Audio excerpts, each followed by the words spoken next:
Saya baru keluar membesuk mereka di bawah tanah tadi itu. Ruang bawah tanah, ditahannya di sana. Saya naik ke lantai 15, sampai di sana nunggu, kemudian diurus, kemudian dikabarkan katanya penyidiknya ke Surabaya. Kan penyidik tidak satu, saya lihat di surat itu kan sampai 40-an. Bawalah ijazah asli Bapak Jokowi ke pengadilan. Kalau Bapak Jokowi tidak sempat karena sibuk kepala negara yang luar biasa, boleh kasih kuasa, tapi tanda tangan basah. Jangan nggak ada tanda tangannya. Kemarin dari kejaksaan bilang belum ada konfirmasi pemberian kuasa. Ya, kalaupun ada nanti substitusi. Bagaimana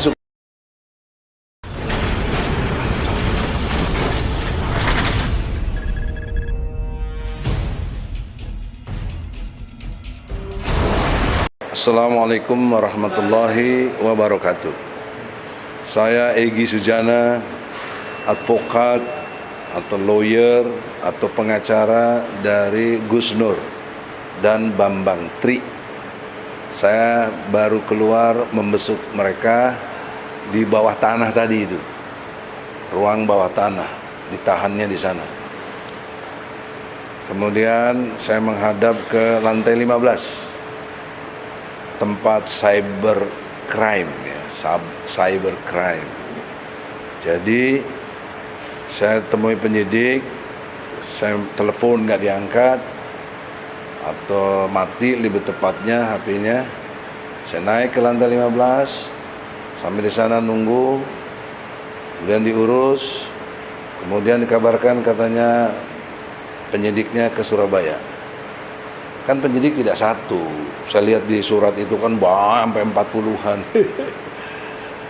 Itu satu pun nggak ada yang bisa nemuin kita. Nah, ini perhatian buat Kapolri, Kabareskrim, Propam juga, kinerjanya begitu loh. Ini kan harus pelayanan, rakyat itu harus dilayani, diayomi, dilindungi, tribrata, ya. Juga presisi dari Pak Kapolri yang luar biasa, bagus itu. Tapi kita di lapangan ngadapinya kayak begini gitu. Ketika juga besok, hak untuk bicara sama istri lewat telepon nggak bisa, karena telepon harus disimpan. Saya bilang pakai handphone saya, nggak boleh gitu. Ya sudah, nggak bisa lagi. Nah itu sekarang hak-hak ini perlu dipahami. Maka dalam kesempatan yang baik ini saya akan ajukan surat resmi, tapi lebih baik juga lewat saya punya YouTube, ya, ada Egy Sujana Channel, ada People Power, ada Mimbar Tube dan lain sebagainya, untuk menyampaikan mudah-mudahan sampai ke Kapolri dan Kabareskrim, juga LPSK. Karena ada dua hal yang ingin saya sampaikan. Yang pertama, studi kiranya kasus Bambang Tri ini kan tentang ijazah palsu dan koridornya itu hukum perdata. Jadi sebenarnya nggak ada urusan dengan polisi sebenarnya, tapi tetap ditahan karena urusan lain, katanya penistaan agama. Agama yang mana? Nggak bisa dijawab. Islam. Kalau Islam mubahalah nggak ada masalah, itu memang ajaran Islam. Jadi saya komplain untuk Bambang Tri ini dan Gus Dur, mestinya setidaknya ada penangguhan penahanan. Tolonglah, saya ajukan penangguhan penahanan, studi kiranya hak hukum yang dimiliki oleh tersangka ini diberikan oleh pihak kepolisian. Kalau taat kepada KUHAP, Kitab Undang-Undang Hukum Acara Pidana. Karena menurut juga peraturan Mahkamah Agung nomor 1 tahun 56, adalah perkara perdata, ada pidana, maka tolong perdata didahulukan. Pidana bisa dikesampingkan. Karena menyangkut hak kepemilikan. Apakah tanah, apakah surat-surat, dan konteksnya dalam ini ijazah. Itu hak properti yang dimiliki oleh si Bambang Tri. Dia hasil penelitian, dia survei, dia bikin buku. Itu milik dia. Jadi kenapa kok harus ditahan di polisi? Nah, harusnya peraturan Mahkamah Agung nomor 1 ini sangat bisa dijadikan dasar hukum untuk ini koridornya perdata. Nah oleh karena itu Pertama, saya akan ajukan tadi dan sekarang lewat YouTube ini, tolong Pak Kapolri, Kabar Eskrim, Propam dan siapa yang terkait di sini, Karo Wasidik juga ya, sudi kiranya dilakukan penangguhan penahanan.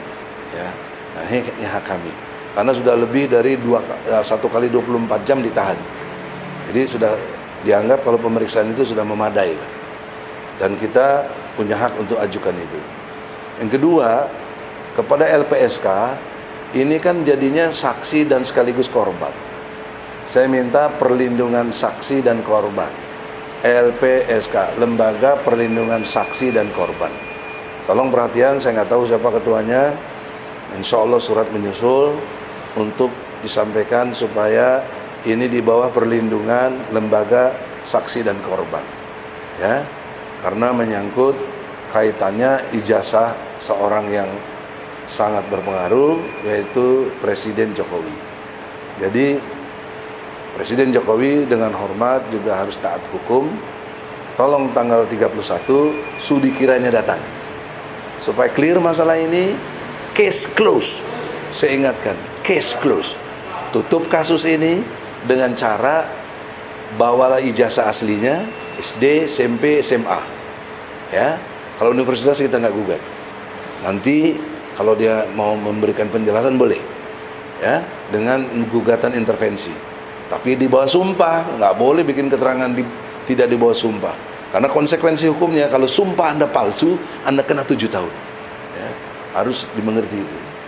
Jadi karena itulah dalam kesempatan ini sudi kiranya, ya, untuk tanggal 31 baik Bapak Jokowi yang terhormat, ya, silakan datang, dan Bambang Tri juga boleh datang dong, jangan ditahan.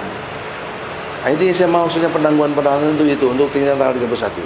Dan saya sudah omong waktu di sidang kemarin, ya, tanggal 18 kepada majelis hakim supaya Bambang Tri bisa dihadirkan karena dia prinsipal sebagai penggugat. Nah, ini ilmu hukum, tidak ada like and dislike, betul-betul karena penegakan hukum. Nah, oleh karena itu, sisi lain saya selalu mendasari argumentasi saya dengan Al-Quran. Kenapa? Karena Al-Quran itu menurut surat Al-An'am ayat 114, 115, 116. Pertama, Al-Quran itu rinci. 2, Quran itu benar. 3, Quran itu adil. 3, Quran itu sempurna. Sempurna Quran itu. Ya. Nah, 116-nya menerangkan kalau kamu ikut kebanyakan orang, maka pendapat kebanyakan orang itu sesat. Nah, saya ingat teori demokrasi. Kebenarannya diukur dari N+1. Suaranya berapa? 70 misalnya. Kalau yang milih dia atau suara yang diukur benarnya itu 60, berarti yang 10 pasti kalah. Gitu. Walaupun yang 10 itu sebenarnya benar, gitu. Maka itu ada di Quran, surat Al-An'am ayatnya 116. Apa kaitannya dengan ijazah palsu ini? Semua orang menyatakan kaitannya dengan Bambang Tri. Ini mungkin orang gila. Tadi juga saya dapat info seperti itu. Atau Gus Nur diyakinkan ini orang gila. Kalau dia dinyatakan gila, Bambang Tri kasus close katanya. Waduh, kalau dia orang gila kan udah pernah buku pertamanya. Jadi bagaimana gitu. Dan ditahan. Kalau dia dekat orang gila, kenapa dulu ditahan sampai 3 tahunan lagi? Aduh, gimana sih? Dan juga implikasi seriusnya kalau dia dinyatakan dia orang gila, berarti Jokowi benar, gitu. Padahal mekanisme pembuktian tidak begitu. Kan yang dipersoalkan ijazah asli. Bawalah ijazah asli Bapak Jokowi ke pengadilan. Kalau Bapak Jokowi tidak sempat karena sibuk kepala negara yang luar biasa, boleh kasih kuasa, tapi tanda tangan basah. Jangan nggak ada tanda tangannya. Kemarin dari kejaksaan bilang belum ada konfirmasi pemberian kuasa.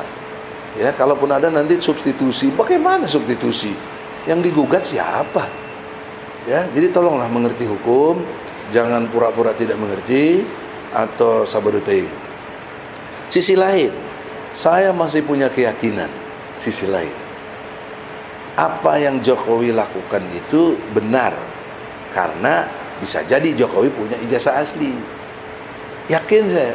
Sisi lain, Tapi keyakinan saya tidak punya nilai kalau Jokowi tidak datang ke pengadilan atau mau diwakili, menjadi penjelasannya oleh yang mewakilinya. Ya. Nah, baru nanti di situ ada proses pembuktian, ya, setelah di cross check. Nah, maka logika berikutnya secara hukum, sekarang saya yakin dengan Bambang Tri karena dia menyatakan itu palsu. Nah, dan Bambang Tri bahkan sudah ditangkap, dan Bambang Tri sudah bikin buku. Kan sebenarnya gampang dibantah, bukunya dibantah nggak bener, dan ijazah palsunya dibantah dengan ijazah asli. Case close, kasus tutup. Jokowi menang jika Jokowi mampu menghadirkan ijazah aslinya. Jadi saya tidak perlu Jokowi, saya tidak perlu Bambang Tri lagi, tapi dalam konteks pembuktian Bambang Tri sudah ajukan dalam bukunya ijazahnya palsu, dan yang belum Jokowi membawa ijazah aslinya. Jadi saya kira begitu, ya. Jadi jangan terus dialirkan, ditekan klien kami jadi orang gila gitu. Itu nggak benar juga begitu kok. Jadi orang gila, ya. Kemudian yang terakhir konteksnya lagi bahwa kehidupan yang kita harapkan ke depan dengan suasana Undang-Undang Dasar 45 Pancasila yang kita yakini sebagai dasar negara kita, aturan main kita, tolonglah ditaati. Terutama pasal 27 ayat 1. Setiap warga negara berkesamaan kedudukannya dalam pemerintahan dan hukum tanpa kecuali. Jadi Jokowi dengan hormat, Anda nggak ada urusannya presiden, menteri dan lain sebagainya, karena menteri juga saya gugat, Mendikbud, ya, KPU juga, kalian sama di mata hukum dan pemerintahan ini tanpa kecuali. Sama dengan Bambang Tri, sama dengan Gus Nur, sama dengan saya. Kita semua sama. Kita treatmentnya adalah kemanusiaan yang adil dan beradab. Sila kedua, dan kita tetap jaga persatuan Indonesia. Semua ini yang saya lakukan demi Allah, demi Rasulullah, baik buat Jokowi. Ketika Jokowi juga memberikan ijazah aslinya, Bambang Tri yang nggak benar. Itu sekali lagi demikian. Ya, sisi lain kalau itu belum dilakukan atau minggu depan tidak dilakukan oleh Jokowi atau tidak ngutus orang, ya dengan hormat, harus dihormati hukum, berarti Bambang Tri yang benar.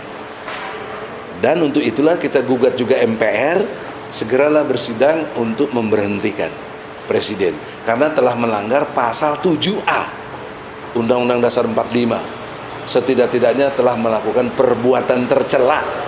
Ijazah palsu kan tercela banget begitu loh, memalukan, ya. Sekira demikian, semoga siapapun Anda, mau cebong, mau kampret, mau apa, tolong dengan hormat, hormati hukum, ya. Saya nggak ada urusan dengan bela sana bela sini, saya nggak ada urusan dengan pecah belah bangsa. Saya mau menegakkan hukum, ya. Saya pasti jaga bangsa ini, tetap pemersatu bangsa. Karena saya juga punya partai pemersatu bangsa. Jadi nggak mungkin saya mau memecah belah bangsa ini. Semoga demikian, semoga Allah ridho. Assalamualaikum warahmatullahi wabarakatuh.